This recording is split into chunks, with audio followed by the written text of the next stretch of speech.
Hello and welcome to the channel. It's November, I'm back in the workshop, and today's an exciting workshop day because I've got two new rods, two new reels. Both reels are going to be loaded with braid, so there's lots to do. Oh, I've also got new scales, out of the old analog scales, beat up and old, probably not really that trustworthy, and in with the new digital scales. So rods, reels, scales, line, braid, it's all happening. Get straight into it. First on my list of jobs to do is to unbox and prepare both reels. I'm going to do a backward load, so I'm going to load one up with braid and then complete the wind with monofilament and then transfer that onto the other reel, because I don't know how much monofilament I need to fill the spool, and the only way I can do that really is to load it up. So I'm going to do a backward load, and this was suggested to me by the shop. I hadn't even considered it, to be honest. I don't know what I would have done. I would have tried it and then gone back, maybe re-spooled it, I don't know. I'd have done something other than what was suggested to me. So it's new to me, willing to learn, and I'm going to have a go. So first thing I'm going to do is unbox my new reels. So Pen Surf Blaster 2 8000 long cast. That all sounds promising, doesn't it? So no spare spools, no other bits and pieces, some paperwork, and pretty much a reel. That's what you get. So this is new to me, new reel. I'm used to Shimano's. I'm guessing just wind it on. I was looking for adjustment on the other side. Clearly that's not how you do it. So this says it will take aluminium spool, 500 yards of 30-pound line, and I have 300 yards of 32-pound line, so it's gonna need some backing, but that's okay. It's a long throw, so I believe that increases the way, or improves the way that the line lays, which increases your casting distance. But yeah, first impressions are, I like it. It's nice. Surf Blaster 2 8000.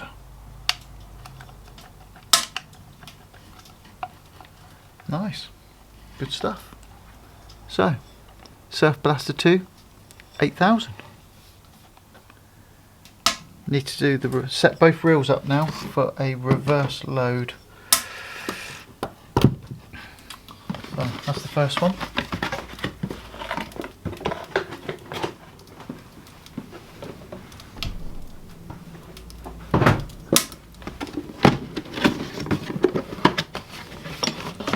And the second. Won't make the same mistake twice there. Look. Wind her straight on. Okay, two reels. Time to load some line. The braid I chose, Berkley Whiplash 8 high performance PE braid, the toughest, roundest whiplash from America. Right, so the big numbers: 0.1 of millimetre. 0.1, a tenth of a millimetre for 32-pound 6 breaking strength, and this has 300 meters. Absolutely amazing numbers when you consider what I've got on at the moment. So I've got 15-pound 0.32 of a millimetre mono, and this is 32-pound 0.1 of a millimetre, a third of the diameter. So, without any further ado, looking away from the camera all the time, let's get this on.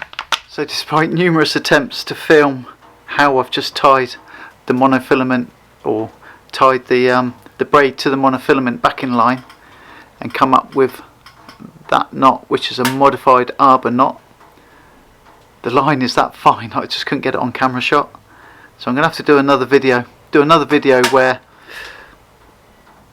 I can do it with larger capacity line, maybe with two different colours, and I'll do that fairly shortly. So there's no way that I was capturing that. The camera just wouldn't focus on it, and the lines are that fine that it wasn't doing it any justice. But I've tied the monofilament and the braid using a modified arbor knot. It's a really small knot, really small capacity, really small diameter line. I've rigged the monofilament ready for winding, and basically all I've got to do now is complete the spooling up of the reel up to capacity. I'm just a little bit nervous that I don't over spool it, because if I over spool it I'm going to end up with a bird's nest whether I like it or not, and that wouldn't be very good. Not after going through all this trouble. But I'm going to spool it up now, reverse spool, and I'll get back to you in a minute when I've completed it, because it's like watching grass grow.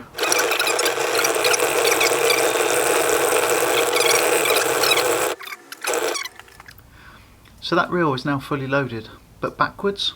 So it's got the main line on first and the backing line on second. What I need to do now is transfer that onto another reel, and when I transfer that across to the other reel, it will be in the right orientation, backing on first and then the main line. This ensures that you get exactly the right amount of line and backing to fill the spool. Worth showing you now, whilst this reel is here, there are lines around the spool, and there is a taper. So I'm only filling it to the start of the taper and to the last of the lines on the spool. So now, next job, backward wind this, which will put that in the right orientation. All set up. I've just tied the end of the backing line to a uni knot, and the uni knot is one of the knots in one of the videos I've done previously, but the beauty of the uni knot, just make sure that it slides nicely, is it's a sliding loop. So what you can do now is place that over your spool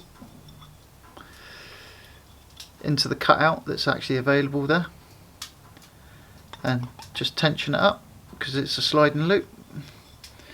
Just make sure it's tidied all the way down, and trim off the tag end, he says, with his line clippers. Line clippers.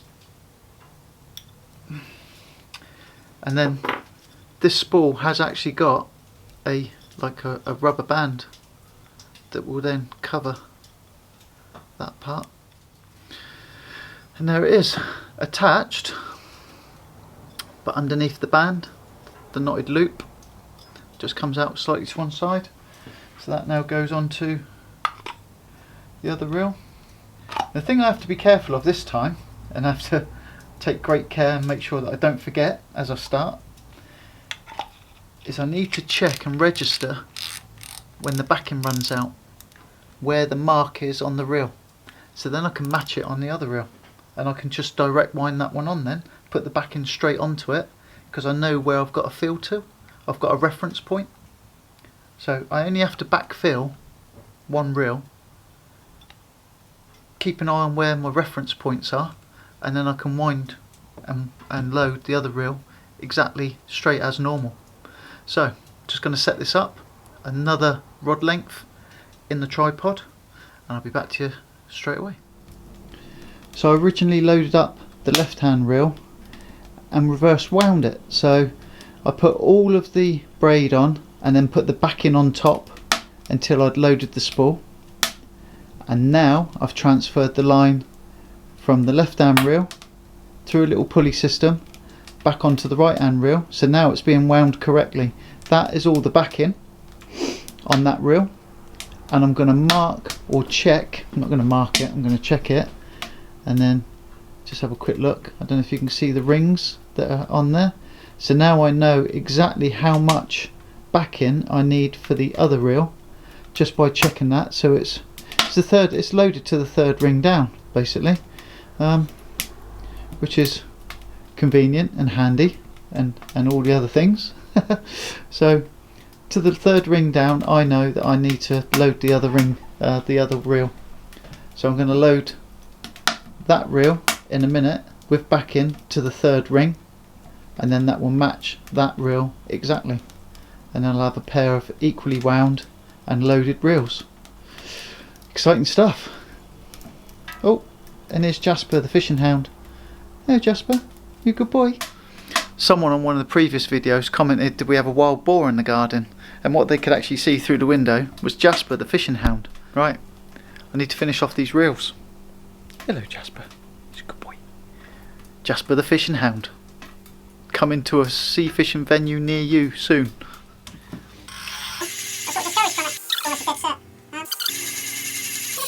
So the second incarnation of these reels, I've got some modifications. You haven't got the automatic operation of the baler. You only get one spool. But also the price has come down. The price has come down significantly when you think percentage. I think these were £10, reduced by £10, which on a cost of a reel is quite significant, especially for reels in this price range. Yeah, looking forward to using them. Nice bits of kit. But yeah, still can't get over how thin this braid is, you know. It's going to be interesting using it. I may even swap tack to mono. I might not like it. But I'm willing to give it a go, you know. I've got to put monofilament on the Shimano's, and both of these are going to be loaded up with braid. So it'll be a nice comparison between the two. See what's what. Oh, and there we are. We're at the end. At the end, unceremoniously, boom, straight. That's one reel fully spooled up. I've got the marks to guide me now, so I can just go ahead and just spool the other reel up directly onto the reel. So that is one Penn Surf Blaster 8000 Mark II, loaded up with backing, braid and 18 to 70 pound tapered shock leader, all ready to go. Just got to attach the shock leader to the second reel, and that's the real work done. The real work, if it's work. It's going well. I'm enjoying it. It's good stuff. Time spent in the man cave is never wasted. Every man should have a man cave. So I thought it was quite interesting to do a direct comparison, and this isn't in use, so it's literally just a workshop comparison, but with the two reels side by side. So the Penn Surf Blaster and the Shimano Beast Master. It's an 8000 series reel and a 7000 series reel. Just the spool size difference. The diameter of the spool is significantly different. And I know they're not direct comparable reels, but it's going to be really interesting using this one now with braid compared to this reel with monofilament, going from a 12'6" rod to a 15'6". Is it 15'6" or 15'9"? One of the two, can't remember quite right. But yeah, interesting times. Still got these for my estuary set up. These for the deeper water marks and where the longer casting's required. So it's going to be a good winter. Looking forward to it. Interesting stuff. So that's both of the Surf Blasters spooled up, back in line, braid and tapered shock leaders. I'm still unsold about the whole tapered shock leader thing. I don't know if in the future if it's worth going a higher poundage braid and go braid all the way through, or to stick with the 32 pound braid and the tapered shock leader. I understand why the tapered shock leader's there. It's just another knot. It's another knot, another failure point. But really interested to see what you have to say. If you've got any comments, please put them in the comments below. Happy to have a discussion, happy to learn. If you've got something you can teach me on this, if you've been using this for a while, if you've been using this kind of setup, please help me out. With both reels done, I've now turned my attention to the rods, just taking off all the little bits of stickers and labels and all the other niff-naff that goes on with it. But titanium, let's have a look, see what it says. The Black Extreme 450 Beach Caster. I'm really quite impressed. The reason why I'm impressed was twofold. The price. I know these aren't your high-end, super duper, handmade, you know, like doody stuff. But casting weight, 125 to 200 grams. So that's the first part about it. That extra capacity for casting. And it comes with 2 tips. Why do you need 2 tips, I hear you say? Well, I quite like the fact that it does come with 2 tips. So that is the standard tip, the top section. Okay, so that's that one. And then, in fact, we'll do a comparison. And that is the thin section. Absolutely brilliant for flounder, sole, plaice, you know, flatfish species that bite very lightly. So up to 200 grams with that. I don't think you'd want to do 200 grams with that, but then for that kind of species you don't fish with that kind of weight on it. So a 3 or a 4 ounce lead, 2.5, 3, 4 ounce lead, 4 ounce maximum. That's going to be awesome for flatfish fishing. Pool, harbour, flounder, once we've had the first frost. Really looking forward to it. And then when you look a little bit carefully at the spec, I didn't go deep in spec. I knew I wanted the longer beach casting rod with a higher weight rating, to match up with a larger spool reel that would take braid and give me some more distance. That was my thinking. But these have got Fuji guides, Fuji reel seat. It's a carbon dense blank. You get 2 tips, and it's been reduced, and it's now down to £95. £95 for a beach caster, 4.5 metre, Fuji rings, Fuji reel seat. Bit of a beast, and really quite affordable. Looking forward to using it. We'll do another video very soon, fishing with it, and we'll see how we get on. Got more to do. Got scales to look at. Digital scales, as opposed to my beat up old analogues. I need to do a little test. Test coming up. Just do a quick comparison and see what my old scales were really like and what the new scales are like. I've got 5 litres of chemical cleaner. Should be 5 kilos, shouldn't it, really? So, just going to lift these up. And to be honest, they're reading spot on. 5 kilos. 5 kilos on the money for my old analogue scales. Let's have a look at my new ones. So, kilograms, digital, easier to read. Let's lift this up.